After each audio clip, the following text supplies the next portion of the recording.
नमस्कार, KCN news में आपका स्वागत है। आज हम परपड़गत विधानसभा से भारतीय जनता पार्टी के कैलाश यादव जी क्षेत्रीय मुद्दों पर सीधी बात करेंगे। कैलाश जी, खबर कंट्रोल न्यूज में आपका स्वागत है सर। नमस्कार सभी दर्शकों को। सबसे पहले जान लेंगे 5 सालों में क्या क्या विकास कार्य करवाए हैं निगम पार्षद जी। देखिए, हमारी निगम पार्षदा जी ने अपने पिछले 5 वर्ष के कार्यकाल के अंदर इस क्षेत्र में तो सफाई व्यवस्था को बहुत अच्छा रखा है। जहाँ नाली वगैरह टूटी फूटी गलियों में, वहाँ नालियों को ठीक करवाया है। इसके साथ साथ एक कॉम्पैक्टर मशीन लगाई गई है जो कि कूड़े से खाद को बना देती है, जिस कारण की मंडावली क्षेत्र के अंदर जो कूड़ा डला रहता था, गंदगी बहुत रहती थी, वो ख़त्म हो गई है। और उसके साथ साथ गलियों के अंदर से भी गाड़ियाँ अंदर तक जाती हैं और लोगों के घरों से कूड़ा उठा के ले जाते हैं। गीला और सूखा दोनों प्रकार का कूड़ा जो है वो उठाया जा रहा है अलग-अलग जी। और हाउस टैक्स के लिए भी कई बार कैंप लगाए हैं। एक प्राइमरी स्कूल है नंबर 1, 2, उसके साइड में एक टॉयलेट बनाया गया है।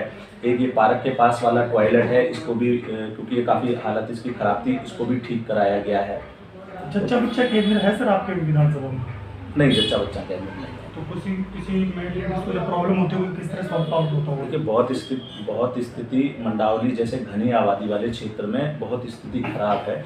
मैं पिछले कई इंटरव्यूज़ में ये बात बोल चुका हूँ कि देखिए, पिछले 7 साल हो गए केजरीवाल सरकार को, लेकिन उन्होंने इस क्षेत्र की तरफ बिल्कुल ध्यान नहीं दिया। ना कोई अस्पताल है, बड़ी दूर दूर जाना पड़ता है। अगर रात को अचानक किसी को प्रॉब्लम हो जाए तो कितनी दूर उनको जाना पड़ेगा। मोहल्ला क्लिनिक भी एक यहाँ पे था, तो मोहल्ला क्लिनिक में कुछ नहीं होता था, वहाँ गाय बैठी रहती थी। अब तो वो बिल्कुल ख़त्म हो गया। अब इधर बाहर रोड पे एक बनाया है, तो उसमें कोई सुविधा नहीं होती, दवाइयाँ नहीं होती हैं, तो उसका कोई लाभ नहीं है। मनीष सिसोदिया जी वैसे तो बहुत बड़ी बातें करते हैं चैनल के माध्यम से, अगर व्यक्तिगत उनकी विधानसभा की बात की जाए तो कुछ भी नहीं है विधानसभा में सर, इसके आप क्या कहेंगे?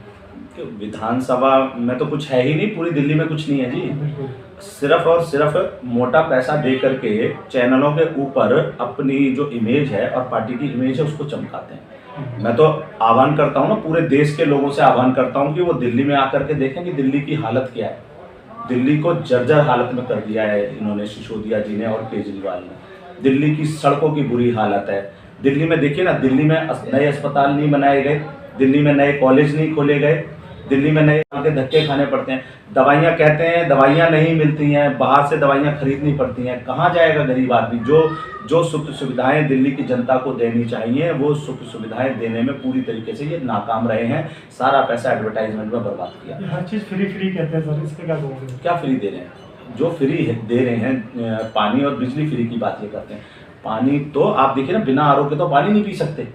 इतना गंदा पानी आता है और कई इलाकों में तो पानी आता नहीं। आज 7 साल इनको हो गए शासन करते हुए, 7 साल के अंदर भी लोग टैंकरों से पानी पी रहे हैं और बदबूदार पानी आता है जिससे बीमारियां बढ़ रही हैं। दिल्ली के मुख्यमंत्री होते हुए भी क्षेत्र में बिल्कुल काम नहीं हो रहा सर। आपसे जानेंगे पंजाब चुनाव किस तरह जीत गए सर? देखिए सर, पंजाब चुनाव किस तरीके से जीत गए ये तो मैं नहीं कह सकता, लेकिन इतना जरूर कह सकता हूँ कि जो शराब नीति लाए हैं ना दिल्ली में, ये शराब नीति दिल्ली में लाए, प्रत्येक वार्ड के अंदर लगभग 6-6, 7-7 ठेके खोले जा रहे हैं और पूरे तरीके से नशे में धकेल दिया दिल्ली को, सिर्फ अपने मुनाफे के लिए। 3 शराब कंपनियों को दिल्ली का ठेका दे दिया और एरिया वाइज उसको डिवाइड कर दिया। इन्होंने क्या किया कि शराब में एक के साथ एक फ्री वाली स्कीम ला दी, जिसके कारण से ज़्यादा से ज़्यादा लोग शराब पीने लगे, महिलाओं को परेशानी होने लगी। इसके साथ साथ इन्होंने क्या किया, बच्चों के लिए छोटे पाउच वाली शराब भी बेचनी शुरू कर दी। तो आप बताइए, जैसे फ्रूटी बिकती है, इस प्रकार से शराब के पाउच बिकेंगे। और प्रत्येक वार्ड में, जिस वार्ड में एक भी ठेका किसी वार्ड में नहीं होता था, आज उस वार्ड के अंदर करीबन 6-6, 7-7 ठेके खुल रहे हैं। तो क्या स्थिति करना चाहते हैं? महिलाओं के लिए इन्होंने क्या किया कि 30% की छूट दे दी कि अगर महिलाएं शराब के ठेके पे जाती हैं शराब लेने तो 30% की उनको छूट मिलेगी। यानी ये पारिवारिक संस्कृति को भी नष्ट कर रहे हैं। और उसके साथ साथ इन्होंने क्या किया, जो ठेके जहाँ बनाए जा रहे हैं, अगर आप जाके दिखाओ अपने चैनल पर कि पहले एक दुकान सी होती थी, अब उसको बड़ा कर दिया है, बड़ा शोरूम टाइप कर दिया, और आगे शराब का ठेका और पीछे महिलाओं के लिए पिंक ठेका, ताकि भाई महिलाएं आड़ में जाकर के पी भी सकें और ले भी सकें। तो देखिए किस प्रकार की इनकी योजना है। बहुत ही मतलब दिल्ली को ये तो नरक में धकेल रहे हैं और बहुत ही ये गंदा इनका फैसला है।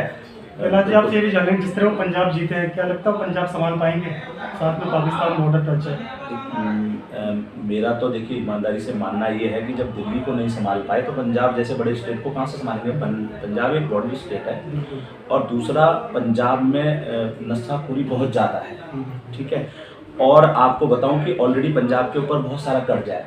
आप बताइए, इन्होंने कहा कि वहाँ की प्रत्येक महिला को 1000 रुपये देंगे। कई करोड़ महिलाएं वहाँ पर हैं, क्या संभव है कि उनको 1000 रुपये की राशि जा सके? अगर एक परिवार में 3 हैं, 4 हैं, 5 हैं, तो सबको 1000 रुपये दे पाएंगे? देखिए अभी समय बीतने दीजिए, 1-2 महीने में, हाँ परमानेंट 1-2 महीना बीतने दीजिए, पता चलेगा कि किस प्रकार से, क्योंकि ये सिर्फ झूठ की राजनीति करते हैं, कुछ नहीं दे पाएंगे। अभी पीछे चीखते थे पराली आ रही है, पराली, अब देखेंगे कि पंजाब से पराली आती है कि नहीं आती। दिल्ली में पॉल्यूशन इतना ज्यादा है कि लोग बीमार पड़ रहे हैं। अब कहेंगे हरियाणा से अब हरियाणा से कहना शुरू करेंगे कि झूठ बोल करके करते हैं ना। दिल्ली से बाहर जो लोग रहते हैं वो सिर्फ मीडिया चैनल्स देखते हैं, तो मीडिया चैनल्स पर क्या होता है कि जो अच्छा दिखाया जाता है लोग उस पर भरोसा करते हैं, तो उनको लगता है कि केजरीवाल तो बहुत अच्छा दिल्ली में कर रहा है। लेकिन दिल्ली में जो लोग रहते हैं वो किस नरक में रहते हैं और क्या उनकी स्थिति है ये तो उनको पता है। तो लोग आके यहाँ देखें तो उनको पता चलेगा कि दिल्ली कितनी बदहाल हालत में है। जिस तरह स्थिति बनी है सर पूरी दिल्ली की, क्या लगता है पंजाब 1 साल भी चला पाएंगे वो? पंजाब चला पाएंगे नहीं चला पाएंगे, मैं तो उस विषय पे जाना ही नहीं चाहता। वो तो चला पाएंगे नहीं चला पाएंगे वहां के लोग देखेंगे, लेकिन मैं दिल्ली के ऊपर जरूर बोलना चाहता हूं कि देखिए, मैं तो ये चाहता हूं कि लोग आंखें खोल करके दिल्ली को देखें।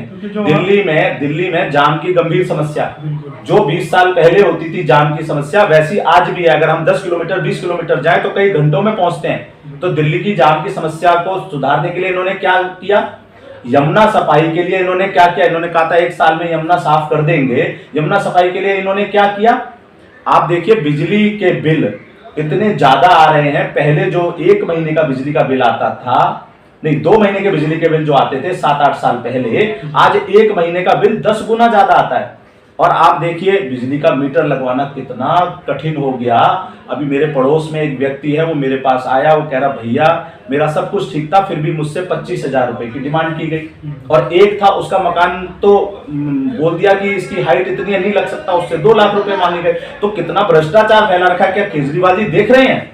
पानी के अंदर भ्रष्टाचार, बिजली विभाग के अंदर भ्रष्टाचार, जो इनके जिन कंपनियों को इन्होंने टेंडर दिए हैं, जो नाले बनाने वाली कंपनी है, वो नाले बनाने वाली कंपनी नाले को आधा बना रही है और आधा खा रही है। लोकल मटेरियल लगाए जा रहे हैं जी। सीवर जाम की गंभीर समस्या, कॉलोनियों के अंदर सीवर जो है अंदर धस गए हैं और सीवर से गंदगी बाहर बहती रहती है। हर महीने सीवर जाम हो जाते हैं, हर महीने साफ करते हैं, हर महीने जाम हो जाते हैं। लोग कितने परेशान रहते हैं। सर आप भी काफी लंबे समय से भारतीय जनता पार्टी से जुड़े हुए हैं। पार्टी इस बार आपको मौका देने का, निगम चुनाव लड़ने के, इस बार आपसे देखिए पार्टी का विषय है कि पार्टी देती है कि नहीं देती है। हमारा काम तो लोगों की सेवा करना। पार्टी ने हमें दायित्व दिया कि भाई अध्यक्ष बना दिया और पार्टी ने सेवा करने का मौका दिया। जैसे जैसे हमें मौका मिला हमने लोगों की सेवा की। कोरोना काल के अंदर हमने लगभग 4 से 5 लाख रुपए का राशन बांटा, कच्चा और पक्का दोनों तरीके का। लोगों के घर घर तक राशन पहुंचाया। मास्क, सैनिटाइजर और काढ़ा लगातार हमने यहाँ से वितरण किया और आज भी हमारे कार्यालय पे लगातार मिलता है। अभी हमने पिछले साल 2021 अगस्त के महीने से लगातार तीर्थ यात्रा बस सेवा भी शुरू कर रखी है। अभी कल भी हमारी एक बस जाने वाली है मथुरा वृंदावन। ये लगभग हमारी 10वीं बस है। तो हम लगातार तीर्थ यात्रा भी इस क्षेत्र के लोगों को करा रहे हैं। और देखिए भारतीय जनता पार्टी जो है वो लगातार सेवा के काम करती है। संगठन ने जिम्मेदारी दी हमें लोगों के बीच जाकर के सेवा करने की, तो हम तो लोगों की सेवा कर रहे हैं। अगर पार्टी हमें ये दायित्व भी देगी तो उसको भी पूरे तरीके से निभाएंगे। सर देखा जाता है चुनाव नजदीक होते तो पोस्टरबाजी चलने लग जाती है, नए नेता आ जाते हैं, टिकट मांगने आते हैं, इस पर क्या कहेंगे सर? पूरी दिल्ली का माहौल है। देखिए मैं आपको बताऊं कि भारतीय जनता पार्टी तो आपने देखा है कि पिछली बार भी बड़े शालीनता के साथ चुनाव लड़ती है। हमने इस बार भी उसी प्रकार से हम लोगों ने लड़ा। लेकिन जो आम आदमी पार्टी वाले हैं उन लोगों ने इस प्रकार से क्षेत्र की स्थिति को खराब किया। देखिए आप लाखों रुपए पोस्टर और बैनर में बर्बाद करते हैं, उसके बजाय आप लोगों की सेवा में लगाइए ना। आप उस पैसे से उन लोगों को कुछ फैसिलिटी दे सकते हैं। उनको राशन दे दीजिए, उनको कुछ और दे दीजिए, उनको जो है क्या कहते हैं कि भाई जैसे जिस प्रकार से आज के दिनों में चल रहा है कि लोगों के घर कितनी परेशानी है, लोगों के पास व्यापार नहीं है ठीक तरीके नौकरियां से, नहीं है। नौकरियां नहीं है, तो उस पैसे का यूटिलाइज इस प्रकार से किया जा सकता है। पोस्टर और बैनर से क्या जताना चाहते हैं, उससे तो और ज्यादा स्थिति खराब होती है क्षेत्र में। कुछ और लास्ट में मैसेज देना चाहेंगे क्लास से? देखिए, मैसेज तो मैं यही देना चाहूँगा। और होली का त्योहार आ रहा है। होली का त्यौहार आ रहा है, होली की सभी देशवासियों को और अपने क्षेत्रवासियों को बहुत बहुत शुभकामनाएं।